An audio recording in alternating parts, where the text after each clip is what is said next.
So this is Colossians 1, verses 15 to 23. The supremacy of the law of the Son of God. The Son is the image of the invisible God, the firstborn over all creation. For in him all things were created, things in heaven and on earth, visible and invisible. Whether thrones or powers or rulers or authorities, all things have been created through him and for him. He is before all things, and in him all things hold together. And he is the head of the body, the church. He is the beginning and the firstborn from among the dead, so that in everything he might have the supremacy. For God was pleased to have all his fullness dwell in him, and through him to reconcile to himself all things, whether things on earth or things in heaven, by making peace through his blood shed on the cross. Once you were alienated from God and were enemies in your minds because of your evil behavior. But now he has reconciled you by Christ's physical body through death, to present you holy in his sight, without blemish and free from accusation. If you continue in your faith established and firm, and do not move from the hope held out in the gospel. This is the gospel that you have heard, and that has been proclaimed to every creature under heaven, and of which I, Paul, have become a servant. This is the word of the Lord. I have young kids who are now in their late teens, and they were in their early teens when that band One Direction was big. And now it's amazing because these teenagers don't remember them or have ever heard of them. Heard of One Direction? A little bit? Well, my kids were like 14, 15 when One Direction was huge. And it's all I ever heard from the time I woke up in the morning till the time I went to bed at night. It's One Direction songs. Driving down to Cape Town to take them to a concert thinking, what am I doing? So I could go and see One Direction in concert. And that song I used to go to sleep with it in my head. We danced all night to the best song ever. Best song ever. And I'm thinking to myself, what is the best song ever? What is it? You keep telling me about it, but what is it? What song were you listening to? And of course, we never found out. And now they've forgotten them. My daughter doesn't even remember who One Direction was. And but I think if there was somebody a song that could be in contention for the best song ever, well, it would be this passage here in Colossians 1 from verse 15 to 20. Scholars tell us it's an early hymn or a song that was maybe sung as a way of teaching. And it really is Paul practicing what he preaches, because in Colossians 3:16, he says to the Colossians, speak to one another in psalms, hymns, and spiritual songs, in a way of teaching one another, singing psalms and spiritual songs with gratitude in your hearts to God. And he's practicing what he preaches, because he's giving them here in chapter 1 this great song, maybe the best song ever. Certainly better lyrics than the other one. But for a significant reason as well, as we learned this morning if you were here, that this Colossian church was being harassed by these teachers who were saying you're missing out on things because you just believe in Jesus. You don't have anything else. All you have is Jesus. We've got so much more that will give you the fullness that Jesus can't give you. And Paul addresses that from the start, directly in chapter 2, but indirectly in chapter 1, by laying out what the fullness really is. In chapter 1, we began to see a bit of that this morning. And, like the old proverb says, the best way to see if a stick is crooked is to lay down a straight one next to it. And that's what Paul does in chapter 1. He lays down the straight stick and addresses what they are not seeing. And that is what they already have in Jesus, and the fullness of what they already have in Jesus. And then he addresses the falsity that is distracting them in chapter 2. And so in this great hymn or song, Paul lays out what they have in Jesus to show them that they are not missing the fullness of anything that they may be tempted to think. because of who Jesus is. And by the way, any error that comes into the church begins here. You get Jesus wrong, everything else goes wrong. If you get Jesus wrong, everything else falls out of place. If you don't get Jesus right, you're not going to get the rest of it right. And that's why Paul here paints and reminds them, in a sense, because they probably would have known this hymn, but he paints this magnificent picture as a reminder of who Jesus is and what he has done for us, before he starts addressing all of the error that they would be tempted to follow. And it's a great pattern for you and I too, to come back again and again and be reminded of who Jesus is and what he has done for us. And any faithful gospel preacher will be doing that for you again and again, because we quickly forget and we are quickly tempted to think that something else could give us what we're missing in our lives, and be tempted by something that's attracting us this way or attracting us that way, because everyone's running after this new thing or everyone's running after that big thing. And unless we are constantly being reminded again and again of who Jesus is and what he has done, and the depths of that, of which we will spend all eternity plumbing the depths of this, unless we are coming back again and again to that, we'll be easily swayed by all of the distractions. So just two things that I really want to focus on from this hymn, which we could spend weeks on, but two things that Paul is bringing home here about Jesus. First of all, the lordship of Jesus over all creation. The lordship of Jesus over all creation. From verse 15, a verse that is explosive. He is the image of the invisible God.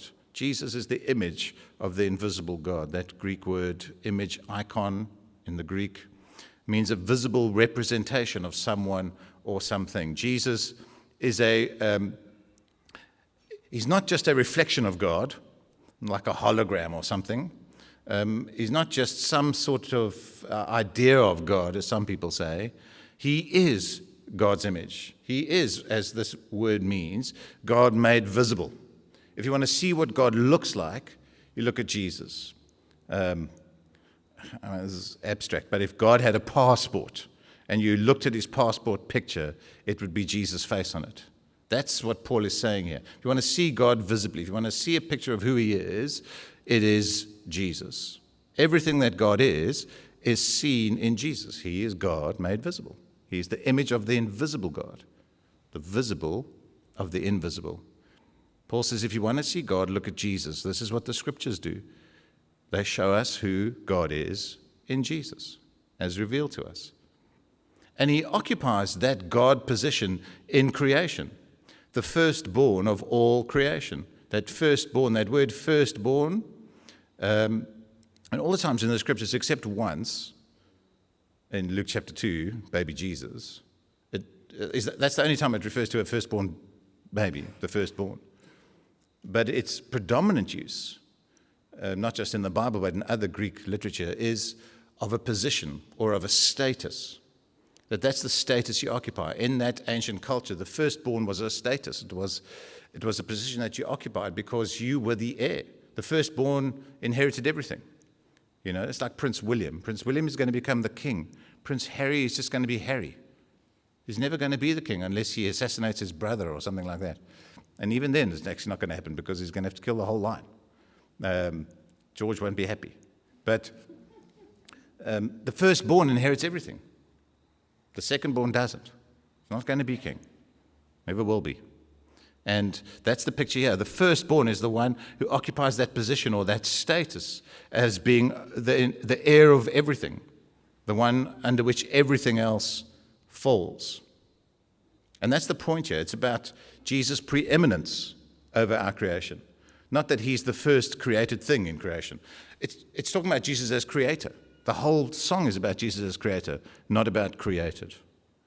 For by him, verse 16 says, all things were created in heaven and on earth, visible and invisible, whether thrones or dominions or rulers or authorities. All things were created through him and for him, or by him and for him.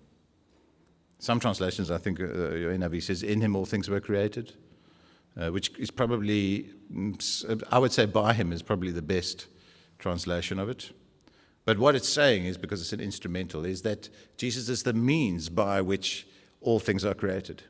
He's the cause of it. He is the cause of all creation, visible and invisible. That thrones, dominions, rulers, and authorities is not really referring to kings of countries on earth. It's referring to invisible powers and rulers and authorities.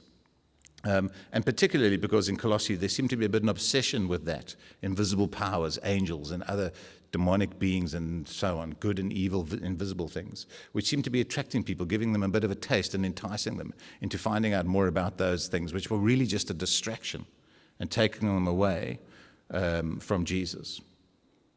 And here, Paul is saying to them, don't worship the created things. Don't get obsessed about those things. Here's Jesus. He's the one who made all of those things, visible and invisible. Why are you messing around with that stuff when you could be looking at the creator of all of those things?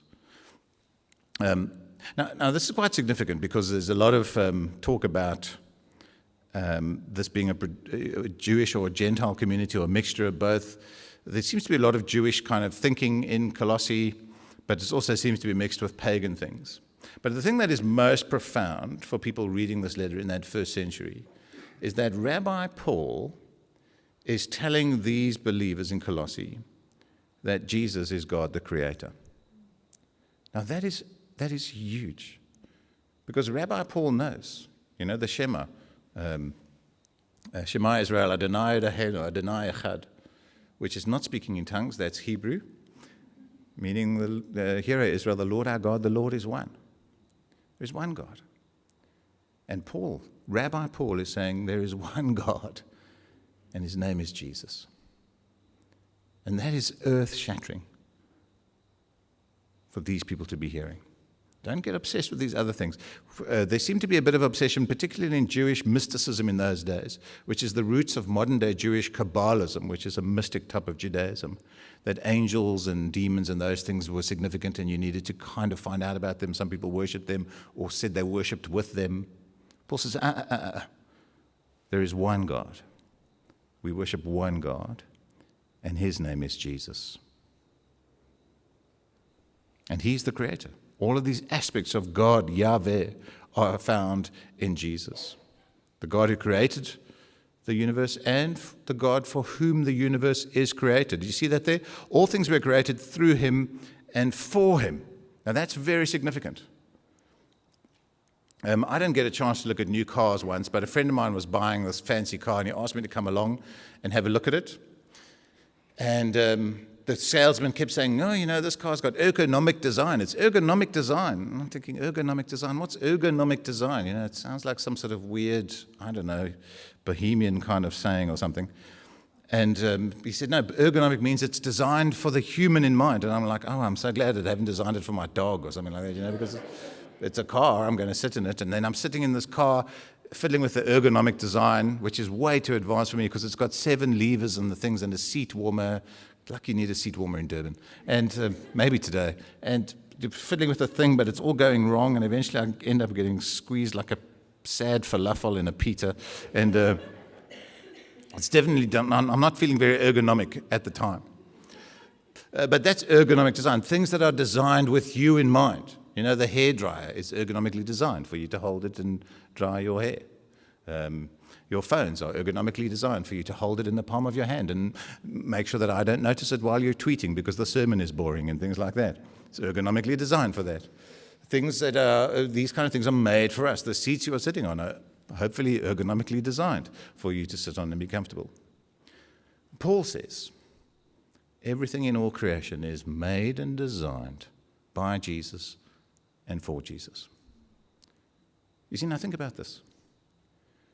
There's this restlessness with our world and people trying to fit in, trying to find their place in this world, trying to find themselves. I don't know why people try and find themselves and then spend a whole lot of money going to Thailand to see if they're there. You were there when you left.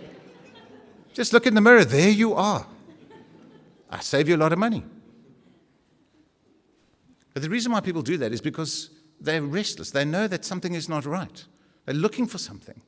Trying to find something that's going to give them fullness and fulfillment. But you're not going to find it outside of Jesus, because if the designer has made you, if he has made you for himself, then you are only going to find your fit with him. This is the great African father of Christian theology, Augustine. This was his great and famous saying, Lord, You've made us for yourself, he said, and our hearts are restless until they find their rest in you. And that's what this hymn is saying. You are made for Jesus, and you will never find your peace. You will never find that place where you fit until you find yourself fitting into him. We are made by Jesus, and we are made for him, and no other substitutes will satisfy. And we live in a world full of people who are running after one thing after the other, trying to find that satisfactory fit for themselves. And here he is. The one who made us has made us for him.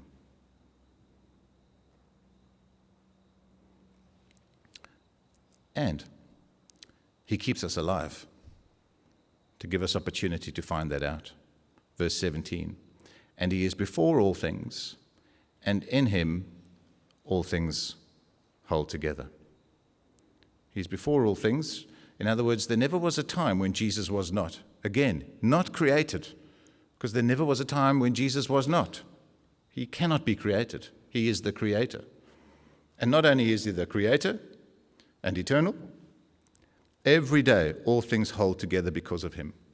All things hold together because of him. There is not a single day that you are alive outside of Jesus' control. He has made sure of that. Every breath you have is there because Jesus sustains you. Even the angry atheist who shakes his fist at the God he doesn't believe in is sustained by Jesus, whether you acknowledge it or not. Jesus is the one that holds the world together. There's a lot of interest today in these kind of things in science circles. I read a fascinating article in, it was either American Scientist or You magazine, I can't remember. But they were talking about dark matter and how scientists are profoundly interested or stunned in dark matter. And the dark matter is the majority of the universe. There's a picture of it. It's the one on the left, and it's all the dark bits. And scientists say this dark matter, which makes up the majority of the universe, is something they can't quite explain. But as far as they can tell scientifically, and all the theoretical physicists have worked this out, that dark matter is what holds the entire universe together. And yet nobody knows what it is because they can't really see it. But it's there. And yet they don't believe in God. And can't really see him, but he's there. So on a macro level, dark matter, scientists say, holds the universe together. It's doing a jolly good job. So far, I haven't left this pulpit once. So it's doing its work. And then on a micro level, of course, microscopically, scientists have been talking a lot lately about this protein on your right called laminin, which they say in this sub-microscopic level is what holds our bodies together. If we didn't have any laminin, I'd just be this sort of big jelly-like substance on the floor here trying to talk to you. You have to lower the mic a bit.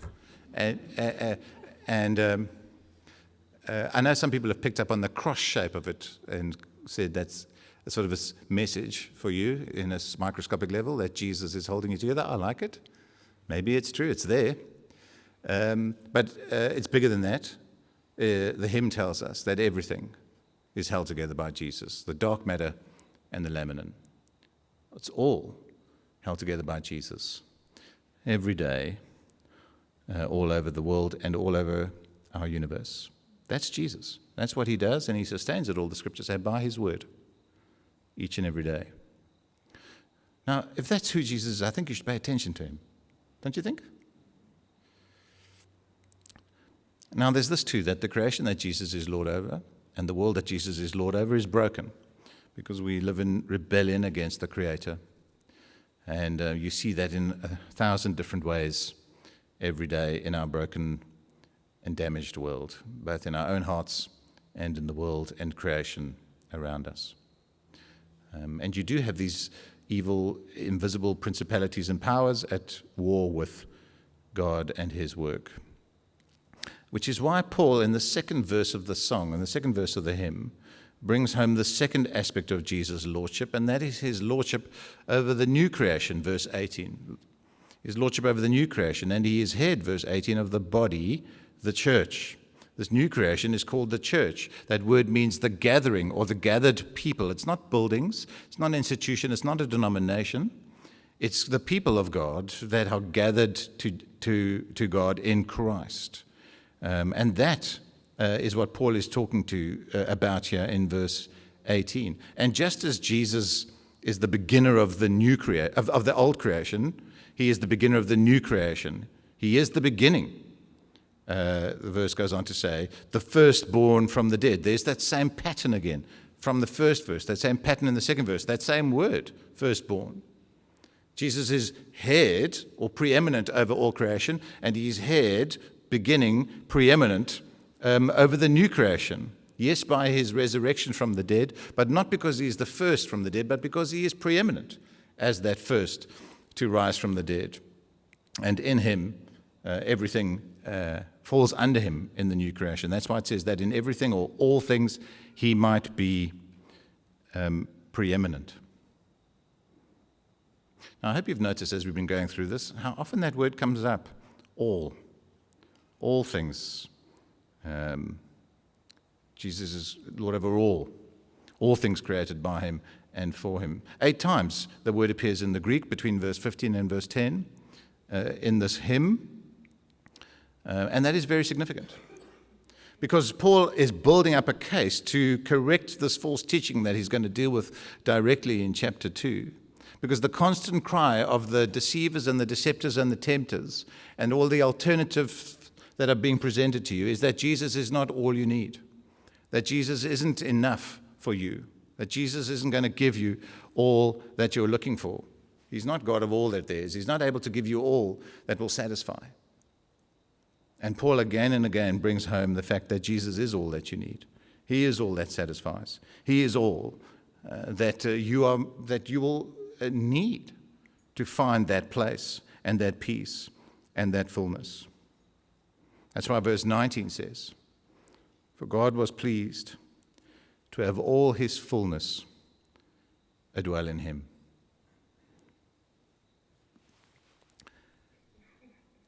That word fullness is a very important word in Colossians, because all through Colossians the tempters are saying you don't have the fullness of what you really need to be fulfilled. And Paul is saying when you have Jesus, you have the fullness of everything that you need, because the fullness of God is in Jesus. And how can you need more than God, who is creator of all, sustainer of all, and Lord of all?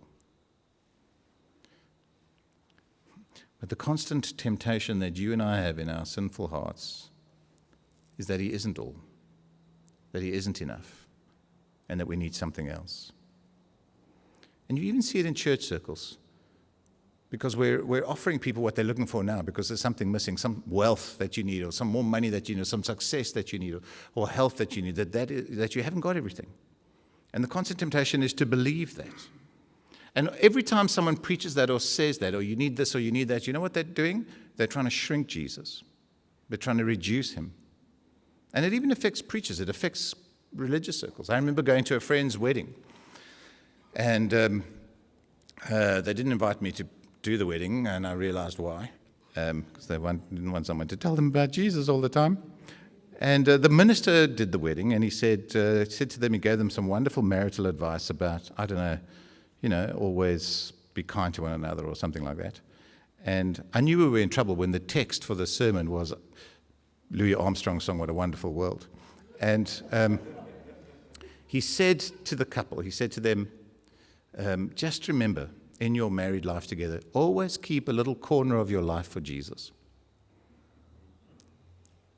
Always keep a little corner of your life for Jesus. And I'm like, sorry, what?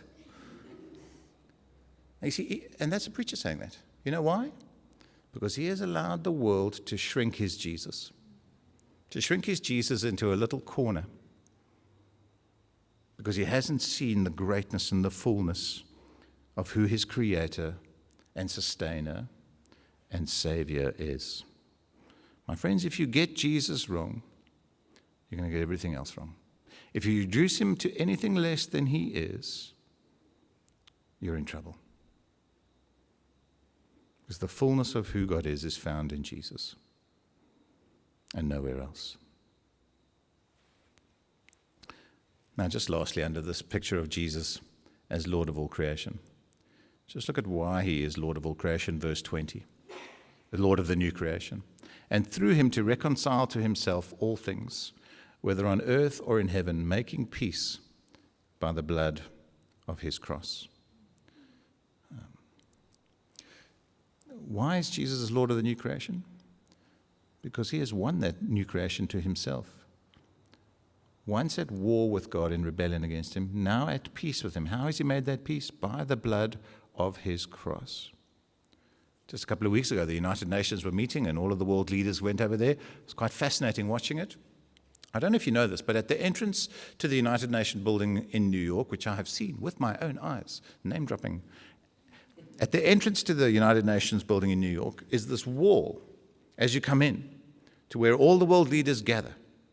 And on the wall is a quote from the Bible, from Isaiah, which says, "They shall beat their swords into plowshares and their spears into pruning hooks. Nation shall not lift up sword against nation, neither shall they learn war anymore." It's a great promise in Isaiah of what God is going to do. Now, I think the United Nations are doing a better job than most people, and they've got a noble ideal. But they are not going to fulfill this promise of Isaiah. They are not going to bring world peace, because that promise is about Jesus.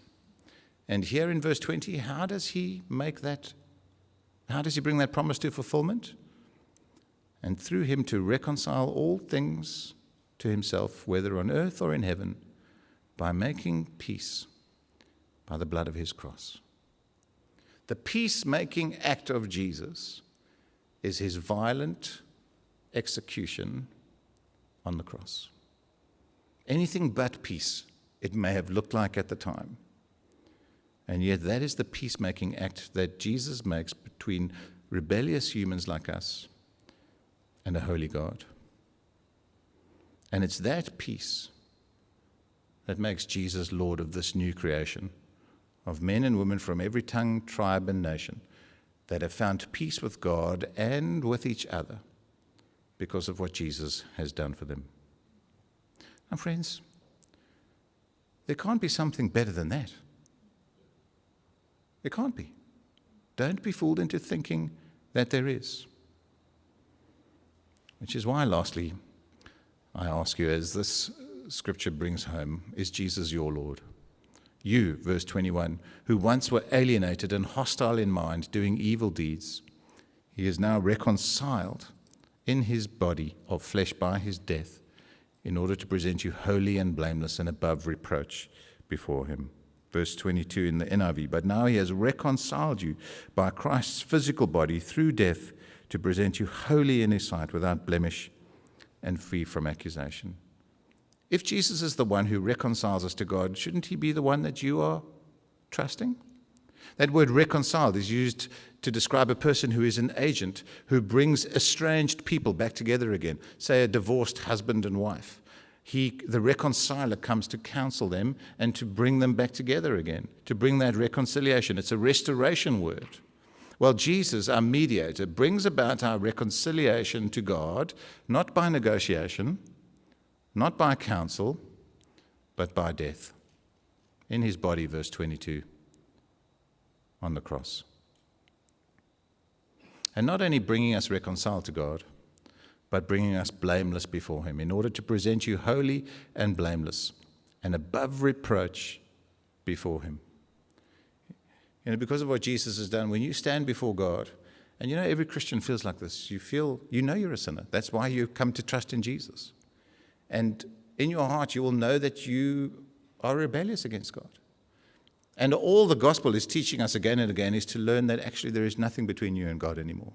And when you stand before him, you stand blameless and above reproach, not because of what you have done, but because of what Jesus has done.